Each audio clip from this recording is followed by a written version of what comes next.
Mammy Bonitias, there were a whole lot concerning her. And the history attached, they said, or no marine kingdom, you soon. Okay. And the kingdom of the Antarctic Ocean, you soon. Okay. But what did I say? And Kariska, that 2 year friend Kariska, no use Salban. Okay. I almost found with the year and solitary Chiaka baby, a woman kingdom. Okay. Now, most of them, woman, so many. One more friend said they are stars. One will lead a life be a one more so pay. Okay. But meanwhile, behind the scene, they are being used by evil trinities. Okay. Baby, I buy for a job many pies, me fancy your clubhouse, your hobo shows. A Judy Yasham go for your Bible Mushwasi. Because a baby na ya buy for. Okay. And I'm a mere secret to it. Manty Kelly. I buy for Ghana in our committee. Yes, September. Okay. One committee. One Sansa hold meeting on the 7th December.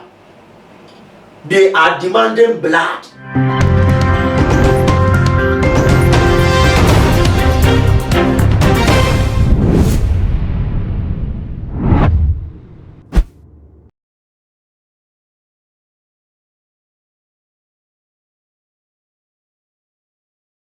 For any adoption, Mema, Obibia, Aquaba, and the Ebatuma GHS. So, Ghana Wahala Jumedi, and when you so, I wish you no so for when you have a Piscapan and so, what you may jam a day and some Babato, a yapno so ever some asherform, any etia for now, and net day a year, evangelist, Aquasi, I said the Dudona, Eddie, Enimno, Ewokumas and Bonsenso, so no dear, a banning a man, Sempacan, which now one candia, or ye a dear Ewom. Now, Nyamini or a founder of Pillar of Zion Church International. Na net day chese yampa pay okoko pie mo e radio station bia na wo preachy e de afa yesen I can say bone I nipa eye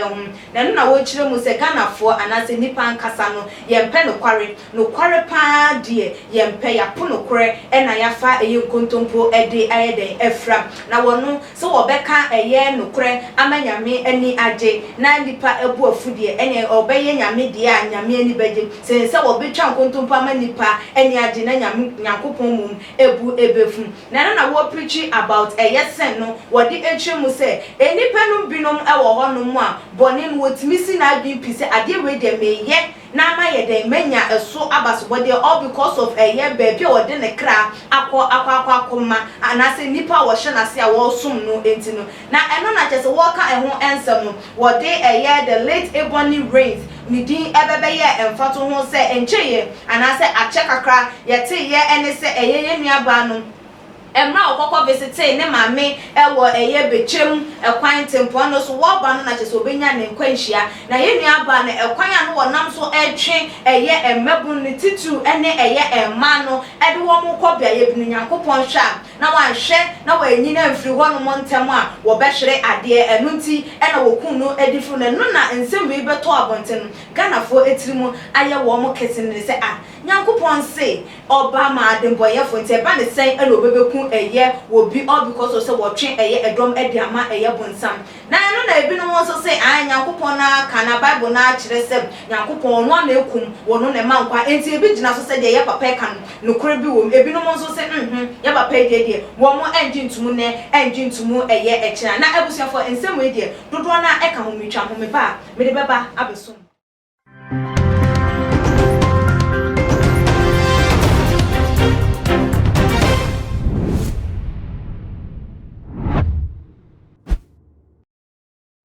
so Emma mo akwaba sunku ebi nyame hwe mo seda ne da munya ebreji edwa ehwen na ene day ye evangelist Akwasi ewu ayem papa ne nsemo di to dwa enunti me comment na so matunsa ede afra prophet Bernard Esiam oda asafani din the Holy Ghost and Fire Prayer Ministry ano se ono so emra na se de ono so na dwen esi ehwe no efa no ontimi mfa memetu edwa emfama ahwefo ene etifo odifo me mo akwaba Juso ba peska bibi aboko de ya mi ada roma ya ho tin se chno kroko de rade ase yeshi aya chemu yeshi aya chepa ya yakuwura mu kakra ehunhia pa ehunhia yo odifo we share a yam papa evangelist akwesi one in summer wodi etu just Nyankopon de o ahumobro or the bonature na eba ne se wo hu se wo bi asset ne mind up se mi di bone e de atwe akra ma nipa so mesi ana wo benten na enye Nyankopon no de mana woni other options se wo be ku nipa ne de free access fasa season then na wo so betimi aka fa e ye no kra sa na tie me da no so ba pasika ma mentia motifo mo no ne no mo ni nyina radi tumi ma mo ntem ho free Satan sem de tie ne se ade ba ko wo ni se yen Christians it me radi kum ni pamaye yen Christopher but bebre nim kwan ben so me mfa ne se obi aye obibi anase obi se wani ya ana obi cross the boundary so me wo quotation sabi mi a say Holy Ghost and fire yigina altar so nyame altar so ne buram empire mu a wo ye dani pa no be wu so what you say ye de otumfo na ansam ye de take no ena won so a wo gina mama ni pa na firi ho no e wo so wo ye pe e wo Awurade ni mu se Awurade ne mena ansam ni nyina wo gina mu pepepe ansana Kristo be ma ne nkranta so anani ja so de di asama ma de papa akwesi wa kan ni wo musa unsa eneno the trend aba no eye anumtofo ene emma no slave queens of today no one depict this so called musicians some character and most of the musicians some ya baifo me man can't na me da too much but most of the Ghana musicians now ya baifo females no emema be emema bronsa mankasa what you say they do things in the secret feel so be but na sometimes yes me ba what you na say but one females no be open way bia the marine kingdom e form so e de ton woman nyoma e de dan woman nyoma di e wo man nim unsa obera ye mama ye body tiase no there were a whole lot concerning her and the history attached they said or no marine kingdom e yusu and the kingdom of the Antarctic Ocean no yusu but what they na say and Kariska that tuni e friend Kariska no yusu sa oba no a o mo fa ni mo de ye and solitia de twi aka bebere e ben wo kingdom now most of them woman ka so mo nim wo mo friend say they are stars wo mo lead a life bia wo mo nga so mo pe but meanwhile behind the scene they are being used by evil trinities but what is scenario na say it is abera most of them mo pe ni gidie yanko club parties yanko bibi ti se ba bia ye entertainment no mo ko shows akase anya wo musika ena ba bia abaifo nsu agi o mani eye sa ba bia o mo wo okay me ba to ati ade na say ba bia abaifo agi o mani pa ye sa me fancy your clubhouse your kobo shows eju de ya hwe nkrofo ya de bible mu so ase and maybe at me say we mu de o matera de etro de tu o mu fokora enti o matera be careful o ba best ka ati ase o mu we so mu de o mu but ayi make us say bebre na ya abaifo and na mama bi secret we manti etwa mu abaifo o Ghana nyina ko meeting September one committee, one Sanso hold meeting on the 7th December. They are demanding blood because of your picture. Woman, your mom from any Jim a Christ of what they a Chinamima and the battle of Mahinium Tina Bibi. I am some what if for now say a young Yankupon who say Nipa way. Said they now can go higher you soon by one him. Now you use no by one him now, and I'm so what they cheer cried their more bint in your meet me dinner and also a unipany through one sir. Aye. Or that's also one bar Martin and for Obama did my phone until one come one. My mention Yame. Okay. Yame, it's more than pa. Kisham Mobro who said he Mobro who or see the butcher fool, Nana Dwyer dear. It's now a Charlie Sam Quabre. Mina mi kum. Mina mi pira, mina mi mankwa, mina mi sa. But what you say? Enti ohwena wo trend a wo fa no.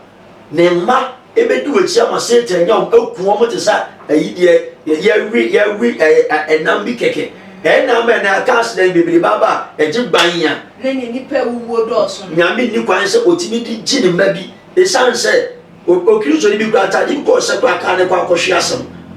de na chere se obenya nkwa me ba to scenario na se na saa wo move from take no obi a no nsa we no edubone cocaine na sefo wo nyinara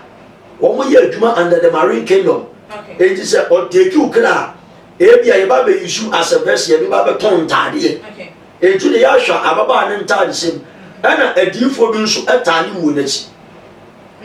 ye ebody adifo bi etane wo nachi okay denti na no mo tane wo nachi o mo ka ho bi ne yi ni free wonom anase den unsa most of the stars no ebia odu omo aduade so bete ya ba so ma twade ba bi no correct omo de yade omo de yade se ebetwe dom ama what you say asofo na bi ene yes ade ena unsa ene no the trend bi aba ne se Christo suma ba beda ne fashion okay ena they don't know the history behind the fashion aspect no correct but what you say no man aba ne use bi but what we dey roba no ne actor or depict on stage any behind the scene no correct oh and no more oye nyina kire se abaifo nyoma marine kingdom nyoma ena na oye but meanwhile no anka so nim se ne take the show no okay and dey another show replace mo no anka sa ni okay ne kra na ti ni mu a eye drum no ne dey ye film ena ngbo mo mu show amano entina oye bibia ono anka sa na onim and most of the prophets are actually worshiping now. Make us be a papa. Nyame, the so called men of God now, we try to worship. Baby, na papa.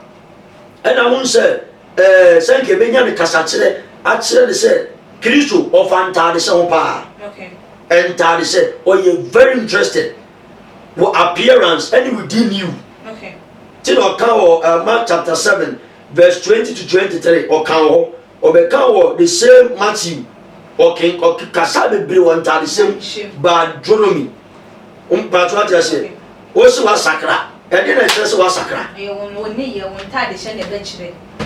jo odifo na say ye obi a tumi ana hunhun bi nso tumi marine spirit bi use no na enam se nyame wa hunu se sa nyoma we ya wode ye wode twenkrofo de akọ se ye mu na wayi nipa na fo nti nipa na wayi na fo say no obekọ nyame ahinne mu ana se nyame nim no me metima ka to say 100% say boni obunsam di 100% no doubt samu ye nyankopon ye hunu sai di di agro no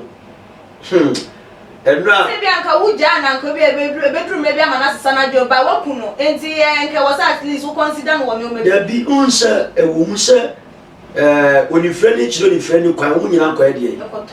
papa na asem ye ane no kra any amen okay but what you say onti bi mu na asem so wa ma na asem aso a kire ni din okay but what you say wa ma na asem aso a kire what you say enti say onti bi nkwan ko bo say me suma urade na urade a me som no u inner being and outer way looks and the petit Christo what dey esuafo ni nyinara the 12 apostles of Christ the difo ni nyinara e mo be bata o som no ho eye adedifo bi no o de hwomu shi no mo ba no mo de pete ye ene ade bi o mo fa free Christ ho oba de mamofo ni no Kristo ko sia na oje no wa anye boni bi nkopim so wi enti we nyina busa ho se so be fra wo Kristo ne de na kire se wo ye Kristo ni ena se Kristo ni bi akonya accident Yehowa obeje wo enti se ka akwaji so ban na mo nyina mo kola idea o se na mo jamu a o janya de wo da mo nso ma me nso nya de emfa wo enti ade enti na akonya the year 2017 minya car accident 18 itimi kan ni nyina oba car 101 ebe bomb mi hudi ye na the same road me nim se car ko wura car ni ma ye pie no musu ye pia invisible for binim that day me the last accident I be 2018 eba wiye afina wiye me nim se we dey Chris wa je me nkwanti no me bompa nyina mu china me ja me nkwan wa uja unkwem woni mse otimi ja unkwem dabi utimi ya trans enti ati ban mi so ni pie nya mi unse my trans mi so na pie but Kristo de bambo e kese enu chi na de bia betra mo fidie ntintan kese so amesiro bia se oni nyame mra nsam wachi na baifo ma no ta Satan ontimi nkunda oba peska ati ase se nyame mra nsam odi egu on 37 Galatians chapter 5 verse 16 to 26 di show. Okay. 1 Corinthians chapter 6 verse 9 to 15 di show. Okay. Exodus chapter 20 verse number 1 to the last verse di show. No demon bet my hand to our association. I just say Kristo time wa se bosomi a wa se any seconds wa samo e so pe abofo angasa ba be catch say na ye be to kra frunsem. E ye say car accident car bombing dabi Odifo ye Ghana for edem fatu mu bia ba betu edwa me pese won susu won hwe na won siesie fam say ye share ye de ye papa evangelist kan ye say obi wo ho wetimi si na adwin bi say wo ye bone e na ebi no mo say abaifo obi wo ho no mu a wonim pa se be ye we de wo e na obi no mu ho no susu a wonim o mu nyina susu ya abaifo e na wo mo eguru na ba ko ebeba benya aya adwensa kira na eno no nyankopon na onu de oguso a wo eye baiguro emu no na onu de waye de gwagu ana ya je ne kra na wono na kwa kopie wo bonsanje na de onu de no wonim pa se wono wo ye boni adi ana wo ye bayi na di boni na onu kwa kopie eye nyame ahini mu enam se wo ji Yesu no enti bi no mususu se eye nyankopon eto de bia wo ye bias baifo bia ni wo be ko heaven wo sisun wan sisun baifo bia unselas me ba se me de quotation bi ba se campesi treaty okay ya tu ne din mojapefo camera no betimi a capture maye me pa so won topic no mojapefo abaifo baifo bia ni kwan shoko heaven okay baifo bia ena wakwa akofa bentima mi mu kakra wasa line no so no problem de tie ne se obi a wa no mojape bia ne se ase hase 40 ne wase no moja e wo so physical na say spiritual physical no of each level abon say adaho as tuntum okay ne se ase 4 okay de won tem no abon say adaho as tuntum ena ne se no ebi be chia okay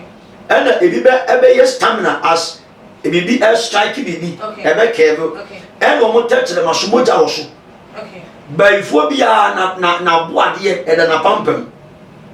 ordinam aprend ordinam o de dia uhuo me de bia me konto kwa de bia ntimi ntampie o pie o ba no muni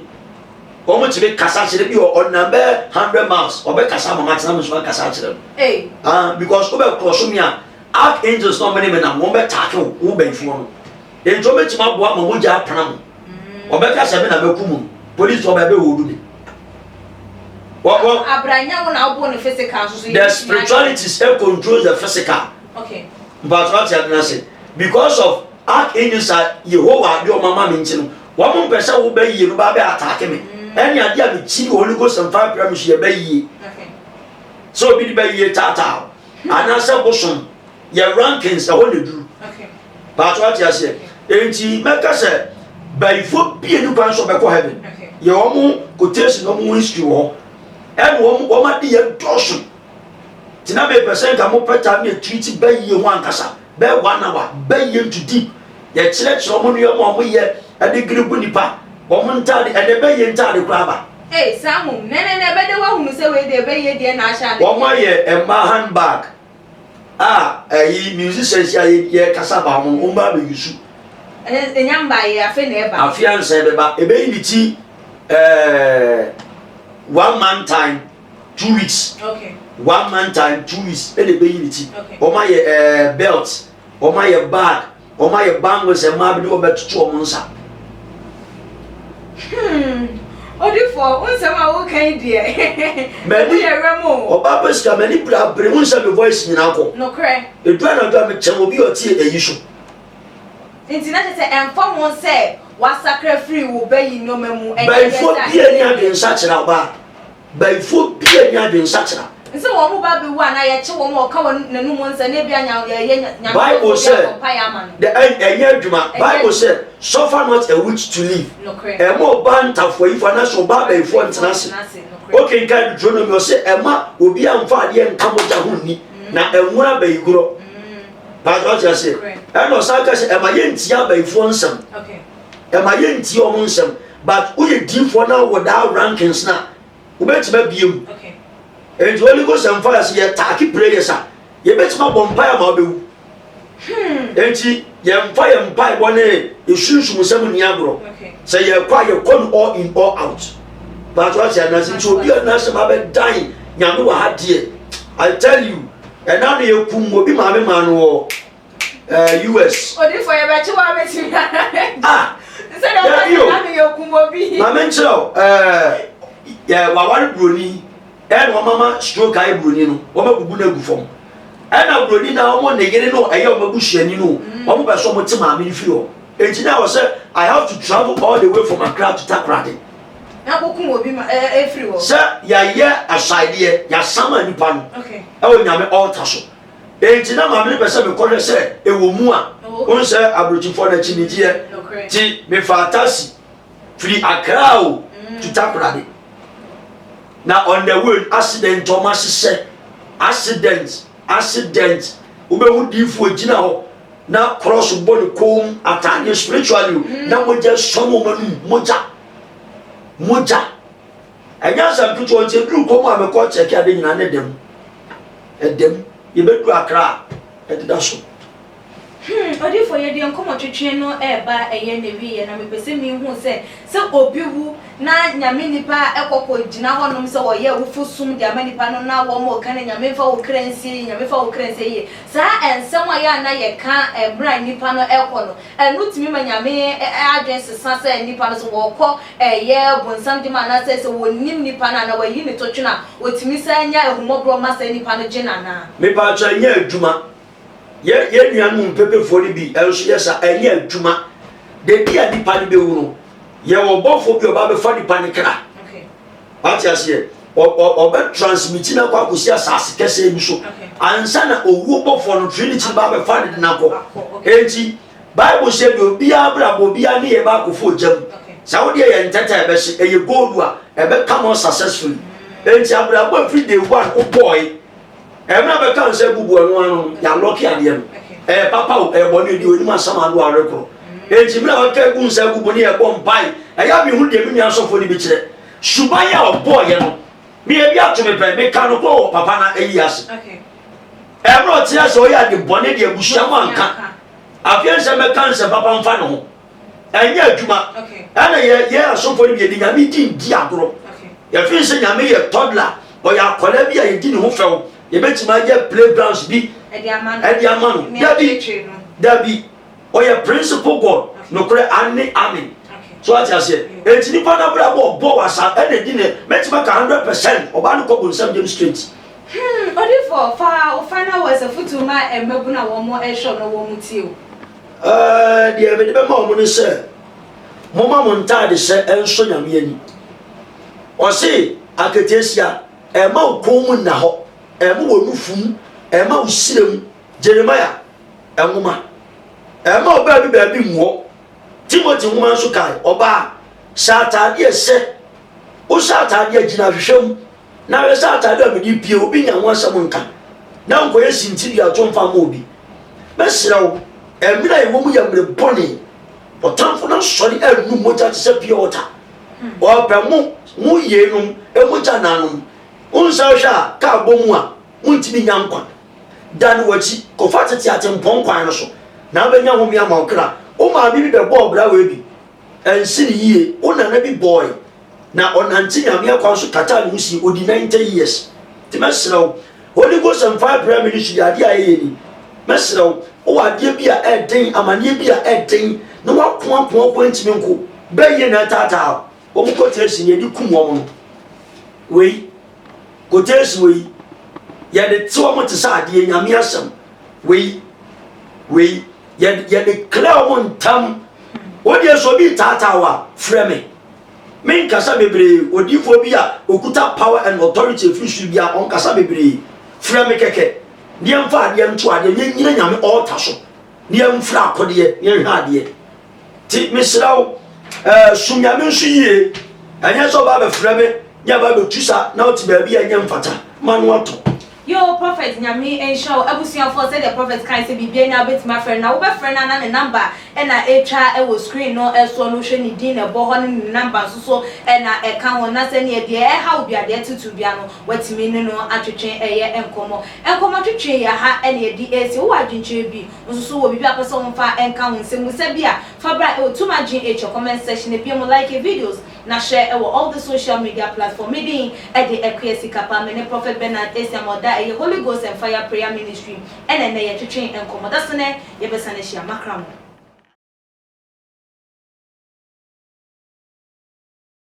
Too much GH. Many have come and many have gone, but you are a great Kankambuka ability, worth being beheld by every optical nerves. That saith the papacy. Keep watching Too Much GH. And you get the best of entertainment, the best of everything you want. My name is Ohima One. Keep watching Too Much GH. It's the best. Keep watching Too Much GH.